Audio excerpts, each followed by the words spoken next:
I wrote while I was on the beach in Alicante, and there was this like gorgeous little old couple in front of me, and it was just this display of just like pure love, and I thought, I'll write about that. So this is called The Couple on the Beach. Blissfully unaware of how much they inspired, modestly unmindful of how I admired the way she would spray sun cream on his tanned, wrinkled back, across his shoulders and down to his saggy bum crack. His little blue speedos clinging around his thin waist with his wispy legs underneath, the natter and chatter between them both, the sun catching on their grinning teeth. She turns and now it's her turn to be strayed. Under each thick black bra strap he ventures unafraid. They laugh together as their weathered hands explore her wider back. He understands his task. He's done it many times before. I tell myself he does it daily, maybe once, maybe more. And then when he's done, he puts on his hat, a little black trilby, and I giggle at that. Of course, I think it suits him well. He admires her floppy sun hat, it's vintage, I can tell. And then, just like these redly minds, they casually turn as their hands, they find one another. They fit together like jigsaw pieces, I think, as they talk, their toes on the sand as they laugh and they walk. Into the blue and out of view, I sit up for a peep. And when my brain reaffirms what I've witnessed, I lay back down and start to weep. Tears are streaming down my cheeks, as salty as the sea that they've just waded into, oblivious to me. The girl who's been sat watching them, romanticising their life. Their names are Maria and Hawkeye, the happily married husband and wife. Their children have all flown the nest, had children of their own. Their grandkids visit when they can, less often now they've grown. They live a modest, quiet life, and now they've both retired. He potters round their Spanish home, doing touch-ups when required. She cooks homemade paella and serves it with a glass of red wine. They sit down to eat in their courtyard, sunsetting at 9:15. I picture myself as Maria in exactly 50 years from now. I hope I share in her happiness, and that one day, somehow, I'll be getting sun cream rubbed on my back by my Hawkeye, and as he does, there'll be a girl sat on the beach, hoping one day to be just like us. Okay, here we go. It's my best friend's birthday today, and to be honest, it's got me thinking about how important it is to have friends in your life just like her. I've known her now going on 12 years, through ups and downs and laughs and tears. As cliche as it sounds, when I've needed her, she's just there. With empathy and compassion, she's effortlessly nice, but won't hesitate to give the most truthful advice, because that's just what friends are for. They just make you feel good, or at least they should. If yours don't, consider looking for more. Because there's no better feeling if there's something that you're dealing with than to vent to a friend. And to know they won't judge, but they'll give you a nudge if there's something you need to amend. All they want is the best for you, your cheerleader, your number one fan. And you know in your heart, if you needed something, that she would do all that she can just to get it. And forget it, the idea that a soulmate has to be reduced to one name. To the person who you fall in love with, but love's nuanced, it's never the same. And I'd never be so bold to speak of matters of the soul as if I knew what I was talking about. Or if soulmates share a bond that goes beyond an affinity, then I have no doubt that my best mates are my soulmates. They're just boss, and I don't mean to boast, but if you've got a good little circle there, then I reckon you've got more than most. Honestly, I just feel dead lucky, and I thought that it would only be fair to share these words with all of you, but dedicate them to her. My best mate, who's 24, another year around the sun, she brings an unmistakable light into my life and radiates positivity and fun. I honestly don't know who I'd be without her influence in my life. She's shaped my sense of humour, she's my sister, my child, my wife, all at the same time. And that's why I've written this rhyme, as a celebration of what she means to me, but what friends mean as a whole as well. So let this serve as a reminder. Where's your mate? Go and find her. And say that you've got something to tell. Or maybe send her this if you can't find the words, and don't worry, I'll say them for you. Thank you so much for just being my mate, and now that I absolutely adore you. So yeah, here goes. Glasgow's an experience, it's more than just a festival, and when you talk about it, you'll describe it as the best of all. It's a place where you feel like nothing's quite real. You can go to escape, you can go there to heal.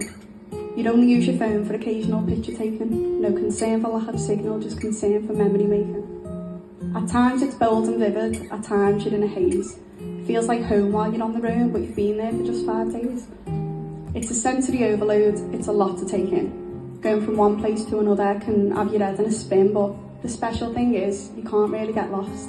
Because no matter where you go, your path will be crossed by someone or another, a sister or a brother, and eventually you'll get chatting to each other. You might find common ground, you're not lost, now you've found, and then you'll hear a sound, so you'll follow it round to a stage of life, a new page, and now you're contemplating how you've even got to this age. And you can feel the energy, it's radiating through the grass, it's blowing in the wind as the lot of us are massing these fields. The power that it yields is mad, and aren't you glad that this farmer, this our fella, this dad, has said, come in one and all, you're all welcome here. The only fezzy where it feels like there's not an ounce of fear that there'll be a fight or a scrap, it's just bright. And the light from the day is carried into the night, and it's flown. Now you're sat in a circle of stone, and once again the sun is making itself known. As it rises, it surprises us with its beauty, and then we all feel a duty to shout and clap, like it's put on a show just for us. I wish I could bottle that buzz and spray it like perfume onto my skin, because when I try and find the words, it's sometimes hard to begin. The toilets aren't great, and your feet can get sore.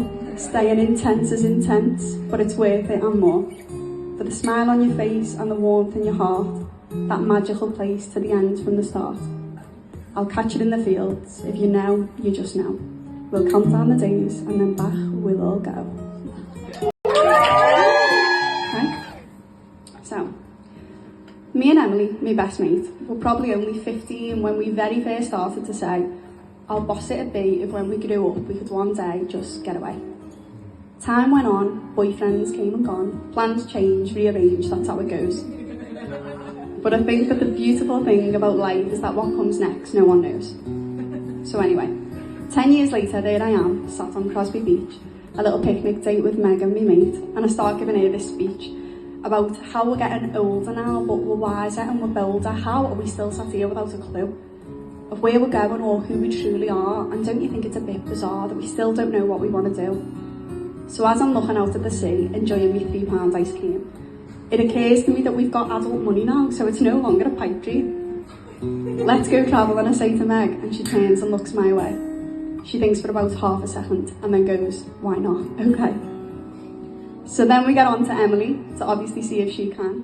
I'm saying this could really happen, you know, and I'm filling it in on the plan. Before you know it, our other friends, Gemma's in the mix.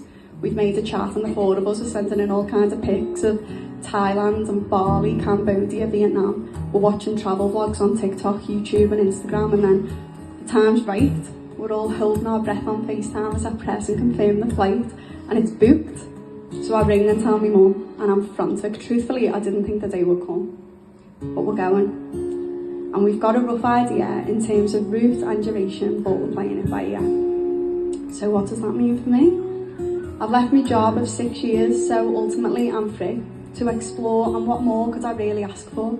The inspiration for me writing, I mean, what's in store is mad. Magic, but mad. I can't explain how excited I am, you know, it's bad, I'm checked out. In my mind, I'm there on a beach with a coconut in hand without a care in the world. With me mates by my side, I'm so lucky that they're up for taking this wild ride with me. And I'm nervous still, but I know if I don't do it now, chances are I never will. I won't be taking orders while I'm away, I just want to be present and enjoy every day, but I'm defo not retired. I'm sure I'll write a poem every time that I'm inspired. But it wouldn't have been possible without this poetry stuff, honestly. I've been saving up, so my customers have made it happen for me. So I just wanted to say thank you, really, from the bottom of my heart. I've had so much fun with this already, and it's truly just the start. Okay. 18 is a silly little age. You think that you're grown, but only now at this stage of my life do I understand and fully comprehend how surreal it was for me back then. I was pro at playing pretend. I'd pretend to be as drunk as the other girls because the other girls were cool. I'd follow them into the toilets and I'd watch as they'd refuel. They'd powder their nose and then they'd propose that I do the same, and of course I'd oppose. And it wasn't that I was judging or trying to play a good girl role, I was just crippled by the thought of actually losing control.